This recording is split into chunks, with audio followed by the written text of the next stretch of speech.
It's kind of so that a lot of people don't know.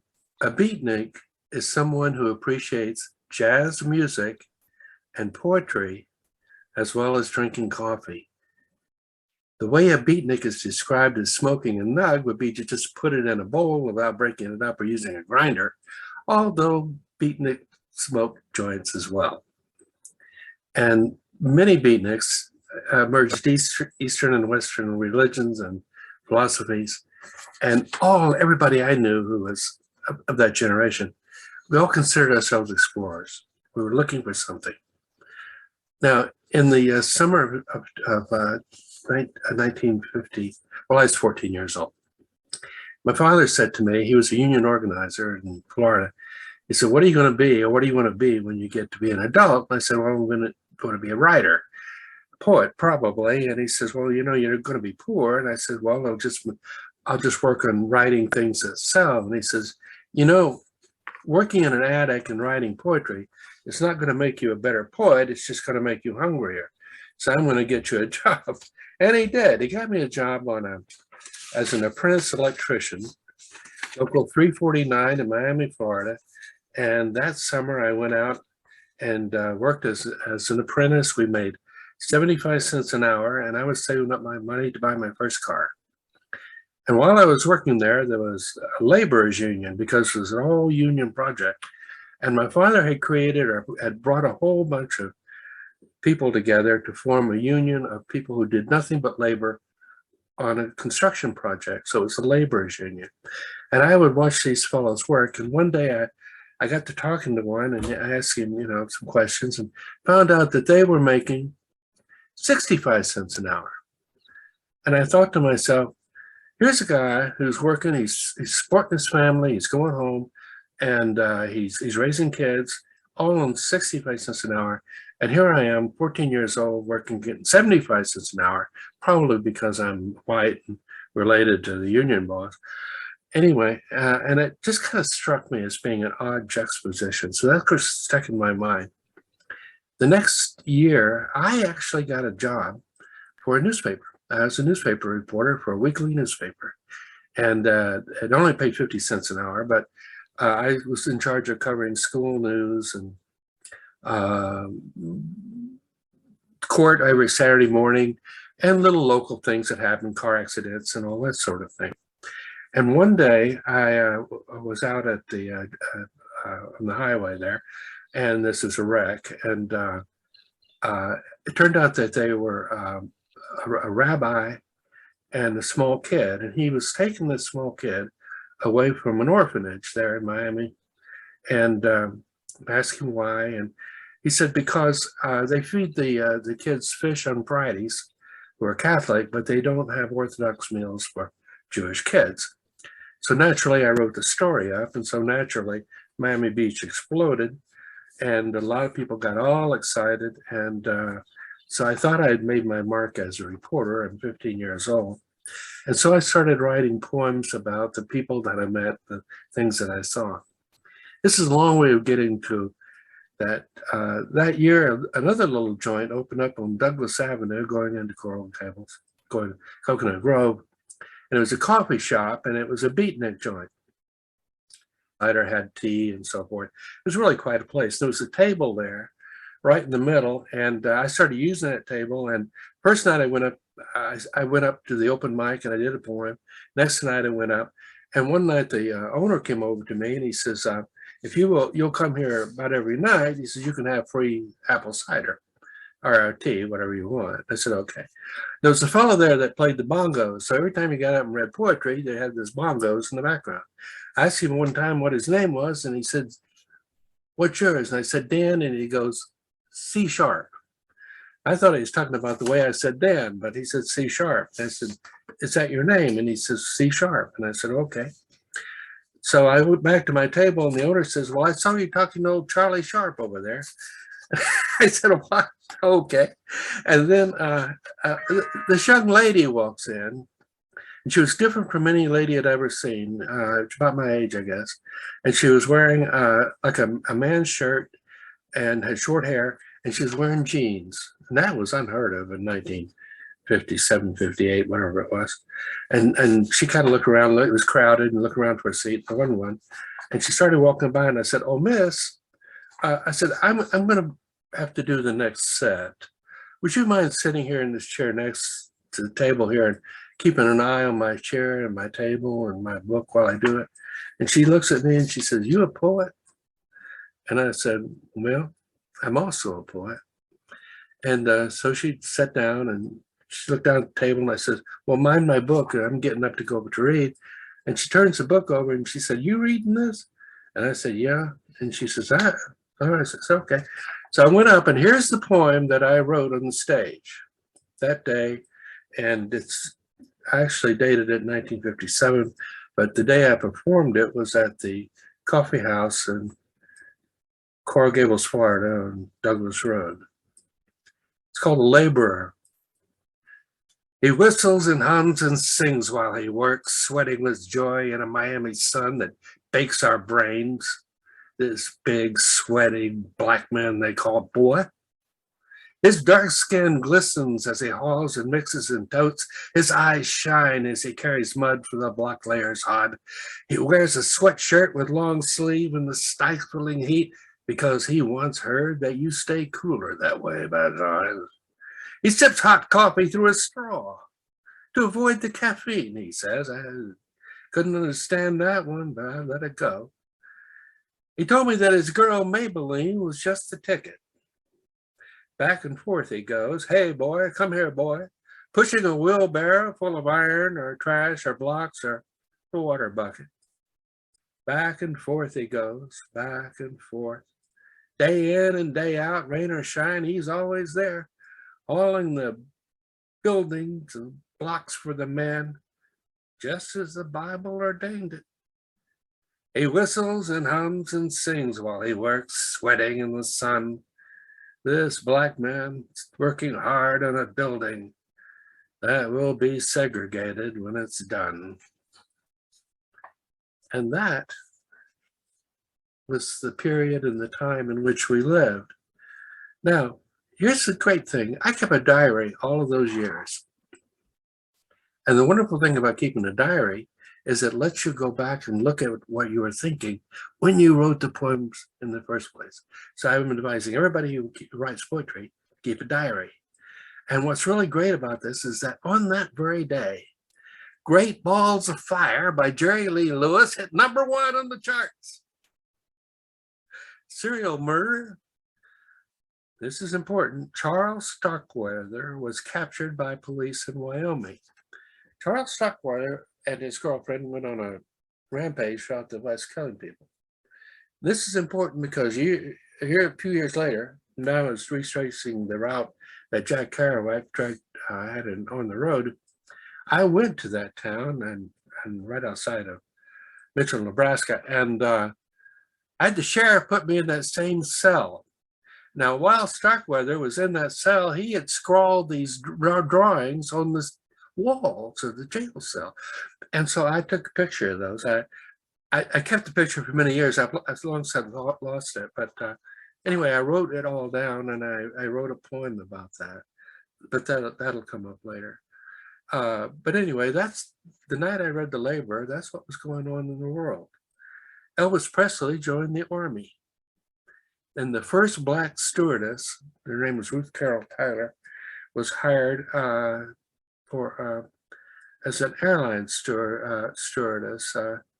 She was from Ithaca, New York. And Arnold Palmer won the Masters the first time. Charles de Gaulle became the premier of France, and Saddam Hussein and his army overthrow the monarchy in Iraq. So that's what happened that particular year. Now, back at that time, you know what we did for entertainment? Because I bought my car. It was a 1949 Dodge. It was yellow on the bottom, black on top, just perfect for the Miami sun. I mean, it beat down on that top like you wouldn't believe. Anyway, so I had my little car, and then every Friday night we'd drive over to the Dixie Drive-In. And so here's the poem I wrote about the drive-in theater in 1958. This is from my diary. The lens focus brush of light painted pictures on the screen, wiped them off and painted others. Fugitive sounds seeping, leaked from speakers, weeping into thoughts already forgotten. Sights and sounds drenching the eyes and ears of watchers, wasters. Soaking brains already sodden. Some took it in, others put out, as the brush of time painted people, wiped them off, and painted others. I think you all know what the phrase "and some put out" meant in a drive-in theater back then. It was kind of our cutesy way of getting around the things. Anyway, so we turned 18. The young lady turned out to be a young lady by the name of Sugar. And she and I were both interested in philosophy. And the book I was reading at that particular time was Being and Nothingness by Jean-Paul Sartre. And we were discussing it endlessly. And the next thing that happened was they opened up another little beatnik place in Coconut Grove, right off of Biscayne Boulevard and across from Biscayne Park. And there's a street there, two streets that go in together like a V. And they come together right here. And then there was a building there, and that was a bar. And there was two entrances to the bar, one on the left, one on the right. The one on the left was called, had a sign over the door that said the Purple Onion. And that was the one that folks of a feminine persuasion went in. On the other side, it might have been a pool hall, but the name of the sign over the door was the Balls of Ivory. Absolutely true, the Balls of Ivory, and that's the one that the gents used. Inside this triangular shaped building was a triangular shaped bar. Women on this side, men on this side, flat side over here, and then a little stage beyond where the performers would get up and read or play jazz or bongos or whatever. There's a table right there. And so Susan and I took this table one night and we started reading poetry. And sure enough, they offered us free hurricanes if we came back every night, which we did. So that became our table. So I wrote, naturally, a poem about the Beatman Joint that we had migrated from because we turned 18, and in Florida at that time that was the legal age for drinking, and that's what we did. Now, in that very same year, there are two incredible things happening. First of all, this is from my diary. Tony Bennett first sang in San Francisco in 1958. That's Tony Bennett, first time. Lawrence Ferlinghetti, whom I met later in San Francisco, published Coney Island of the Mind. It was published by New Directions. And Jack Kerouac published a book called The Dharma Burns, and that was published by Penguin. And at the same time, and I didn't know this till much later, Gary Snyder and Kerouac actually went on a backpacking trip, and they developed a script for urban camping. And here's the funny thing. On April 2nd of that year, columnist Herb Kahn in San Francisco, who was writing a column back then, coined the term beatniks. And that's where the term beatniks came from. And it was a combination of beat for the Beat Generation and Sputniks for the little satellite that was launched into space. Because at that particular time, we were getting a reputation for being a little left of center. But truth to tell, in America back then, it was really very easy to be left of center. I mean, all you had to do was breathe, practically. But here's a poem that I wrote about the Beatman Joint. And I think you begin to see how my own poetry today kind of evolved from this. And the Beatnik says, there's a little place down on Douglas where you couldn't squeeze 50 people in together with a shoehorn and a bucket of grease, which is why getting 60 odd inside takes a bit of grit and a lot of luck. The stage is defined by a red tinted, smoke encrusted spotlight stuck up in the ceiling like an afterthought, and a footlight that some say looks like last night's cigarette butt stubbed down in an ashtray. No matter, like most of the beats, the lights don't work either. A frowsy, straight-haired blonde sits on one of the stools and wails like a prostitute, belting out spirituals. A beat with a beard who's in it mainly for the food nauseates a candle-tuned bongo. If he's hungry and in the mood, that's my friend C Sharp. There's a house poet, exquisitely bored, delightfully de rigueur. He sits on a red-faced podium and becomes imbued with adjectives and outhouses and prisons and assorted dams, rasping mustache-stringed emotions across honeysuckle words.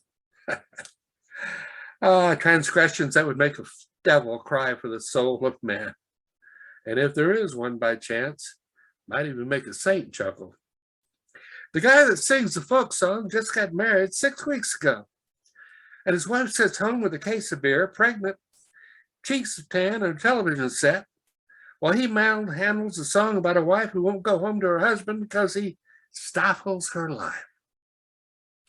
A sad-eyed singer, nicknamed Bonito, wipes tears from her chin, and people snap fingers instead of clapping, not because it's in, but because the loud noise in the coffee house robbed the sleep of an upstairs tenant who oddly has a job. It's a cool joint, a slumming place where even rednecks go so they can snap their fingers and drink steaming espresso so strong it would sterilize a privy or remove a tattoo if you sit in it.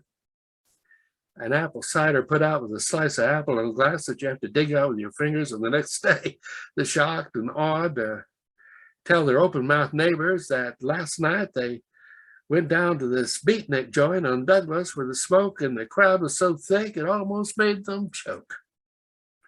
Yeah, like we came in C sharp, B flat, whatever, about the jerks who criticize the sad state the youth are coming to, and why it isn't wise to sit around and read poetry and listen to folk songs and bongo drums in places no normal kid belongs. Radicals smoking muffler-tipped cigarettes, no doubt more, sipping coffee and cider in a phone booth-sized bistro so backwards it wouldn't even sell alcohol if it were a drugstore.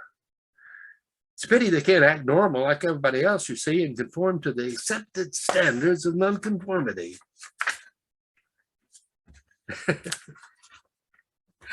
That was so much fun. So that went on for a little while, and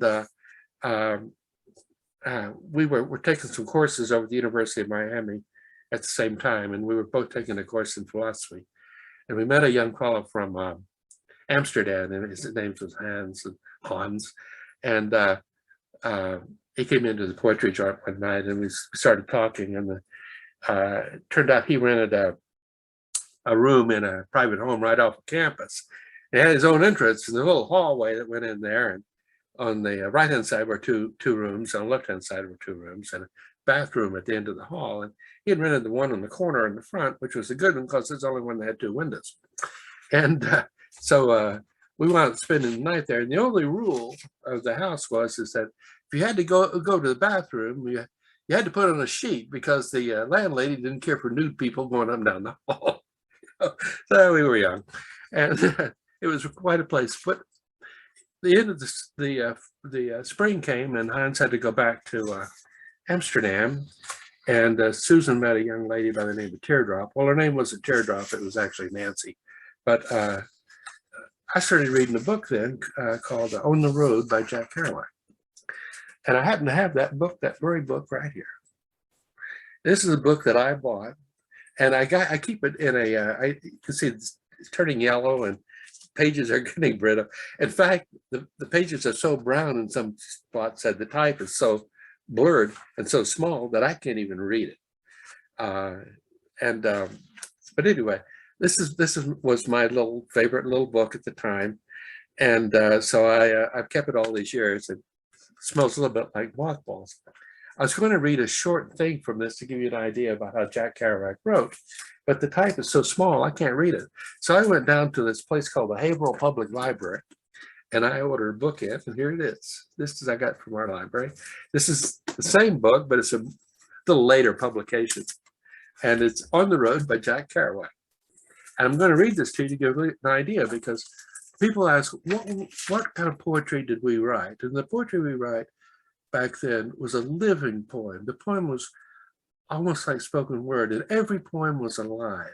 Every poem was music. It was jazz. Every word. If you play an instrument, I play clarinet, and if I get into a jazz riff, I might change the notes. I might add a different melody. I might add a different flow, a little language, improve on it, change it progressively. Jazz just grows, and so that's what a poem of that era was like. Your poems change according to your mood and the way the words work together. And sometimes the meaning of the words themselves change. From the time you write the poem, a few years go by, and that word has a different meaning. So now you have a different nuance to that very same poem. So those poems change. So Kerouac and Allen Ginsberg and Ferlinghetti and Burroughs, all the poets of the time saw how poetry was really the music of the soul. And the thing we were looking for was authenticity, to be authentic in our poetry. And though it's technically called free verse, in many cases, if you listen to it, you'll hear the beat, you'll hear the rhythm, you'll hear the jazz, you'll hear the riffs as they play. And just a little bit of prose here. We turned our faces to Mexico with bashfulness and wonder, and those dozens of Mexican cats watched us from under their secret hair brims in the night. Beyond were music and all-night restaurants with smoke pouring out of the door. Whew, whispered Dean very softly. That's all, the Mexican official grinned. You boys all set? Go ahead. Welcome Mexico. Have a good time. What's your money? What you driving? I say it's to you personal. I'm Red. Everybody knows Red. Get in trouble, you call Red. Ask for Red. Eat good. Don't worry. Everything's fine. It's not hard to enjoy yourself in Mexico. Yes, shuddered Dean, and off we went across the street into Mexico in soft feet. We left the car parked, and all three of us almost went down to Spanish Street into the middle of the dull brown lights. We turned off and went to the restaurant row. Old men sat in a chair in the night and looked like Oriental junkies and oracles. No one was actually looking at us, yet everybody was aware of everything we did. We turned sharp left to the smoky lunchroom and went into the music of Campo guitars on an American 30s pocketbook. Short-sleeved Mexican cab drivers and straw-headed Mexican hipsters sat at stools, devouring shapeless messes of tortillas, beans, tacos, and whatnot. We bought 3 bottles of cold beer. Cerveza was the name of it. It is about 30 Mexican cents, or 10 American cents each. We bought packs of Mexican cigarettes for 6 cents each. We gazed and gawked at our wonderful Mexican money that went so far. We played with it, and looked around, and smiled at everyone. Behind us lay the whole of America and everything Dean and I had previously known about life and life on the road. We'd finally found the magic land at the end of the road, and we never believed the extent of the magic. That is just a short passage from On the Road. If you've never read it, read it, because it is absolutely fantastic. And now I'm going to show you something even more. So I read this book, and so Susan and Teardrop, they got a little place together, and so I had my little book, and so I said, well, I'm going to hit the road. I'm going to take the exact same journey that Jack Kerouac took. And so I took a sheet of paper and I did a map based upon a map that was from Jack Kerouac's diary. And here it is, and you can see that behind me right now. And that's a map of the road trip of On the Road. And you can see that it goes out and comes around. And I couldn't take the whole journey because the whole journey was 17,500 miles and would have taken 272 days. And I was too young and too impatient to do all that back then. But anyway, so I took off on that. And to give you an idea of what Jack Kerouac wrote about, you've heard some of my poems. Now, these are the poems of the Beat generation. Now listen to the jazz. And this one here, for example. He wants to tell you, what is a poet? This is important because I feel the same way. And he says this: a poet is a fellow who spends his time thinking about what it is that's wrong. And although he knows he can never quite find out what this wrong is, he goes right on thinking it out and writing it down. A poet is a blind optimist. The world is against him for many reasons, but the poet persists. He believes that he's on the right track no matter what any of his fellow men say. In his eternal search for truth, the poet is alone. He tries to be timeless in a society built on time. And that is my secret. And tonight you're going to hear my secret for the first time. You know this? I travel in time, and I've got a time machine. I really do. And that time machine is poetry. If you read a poem that was written last week, 2 weeks ago, a year ago, 500 years ago, or 1,000 years ago, when you read that poem becomes alive for you. You are alive. You are that poet for that particular moment. You're traveling in time. And that's what a poet is. So anyway, here I am with my roadmap. And so I took off and I go up through Georgia and Tennessee, and going to Iowa, and then over into Nebraska. Ran out of money in Des Moines. Looked up the paper, picked up the paper, and looking for a place to get a job for earn a little bit of money. And there was an ad that struck me. It's kind of interesting. Is one looking for a Chinese cook in a Chinese restaurant. Well, so I go there, and there's a local Holiday Inn there in Omaha, and Chef Lou, Mr. Lou, he was the chef, and he says to me, he says, "You don't look Chinese." And I says, "Well, I'm not, but I like Chinese food." And he says, "Well, I've had that ad in the paper for a week now, and nobody showed up, so I'm going to give you a chance." I got a job as a Chinese cook. The first thing he put me to was wrapping shrimp in flour and making flat shrimp. And then old Lou, he had one rule. He says, it's 4 minutes. 4-minute rule. Nothing stays in the wok longer than 4 minutes. And he had a fire there that would have melted. It would have melted the roof off the building if the wok hadn't stopped it. But I mean, everything's 4 minutes. 4 minutes for the meat, 4 minutes for the broccoli, 4 minutes for the noodles, 4 minutes. Put it on the plate, serve it out. 4 minutes, 4 minutes. So I love that kind of rush. And then I went from there, I went to Mitchell, Nebraska, where I got a job on a cattle ranch. And it was cold as hell in the wintertime. And we were building windbreaks for the cows because the snow and the wind comes in from the west, and you run the windbreak so that the cows can hide behind it when the snow comes in. And I kept thinking about home and all that sort of thing. And then in the wintertime, you have to take hay out to the cow. And they had a 1938 Ford truck that we had to drive out with the hay on the back. And hay, when it's frozen, is really hard to pitch, But Jack Kerouac wrote a poem called Nebraska. And I'm going to read just a small portion of that poem because it kind of captures the whole spirit and feeling of the time and the period. I'm going to put up another panel here for something else coming up. It's called Nebraska. He says, "April doesn't hurt here like it does in New England. The ground, vast and brown, surrounds dry towns located in the dust of the coming locusts. Live for survival, not for kicks. Be a bang-tailed describer, shrouded traveler. Texas tenement and the birds fighting in your ears like burros exact to describe it, getting dollars. The angry hunger is anger. Who fears the hungry fears the anger. And so I came home to golden far away. 'Twas on the horizon every blessed day. And as we rolled from Donner Pass, tragic, through April in Nevada and Salt Lake City, way down into Nebraska and Wyoming, where young girls and pretty lover boys with Mickey Mantle eyes wander under moons, sawing in lost cradles and judge of the future. Oh, my lost love, Louisiana, the western, far-off night, lost from the whistle of the passing train.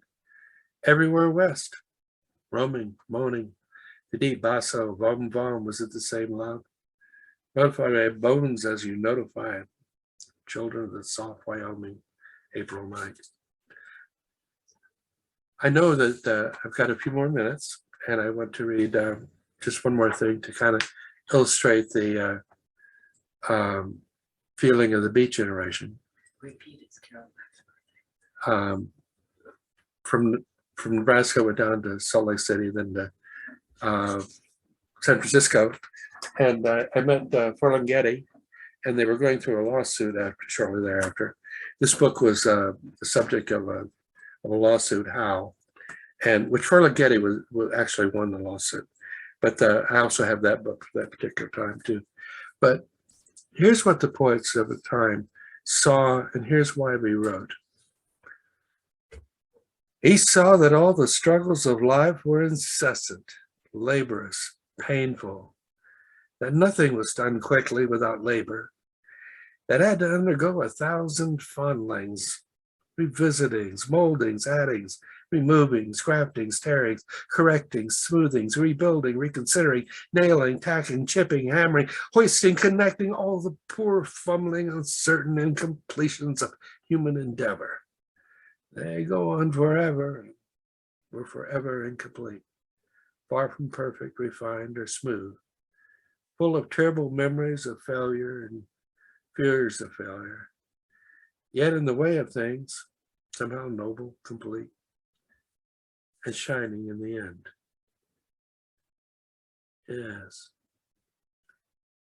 Here's what you see in the background. Here's to the crazy ones, the misfits, the rebels, the troublemakers, the round pegs in the square holes, the ones who see things differently. They're not fond of rules. They have no regret for the status quo. You can quote them, disagree with them, disagree then, glorify or vilify things. About the only thing you can't do is ignore them because they change things. They invent, they imagine, they heal, they explore, they create, they inspire, they push the human race forward because they have to be crazy. Because the ones who are crazy enough to think that they can change the world are the ones who do. Thank you.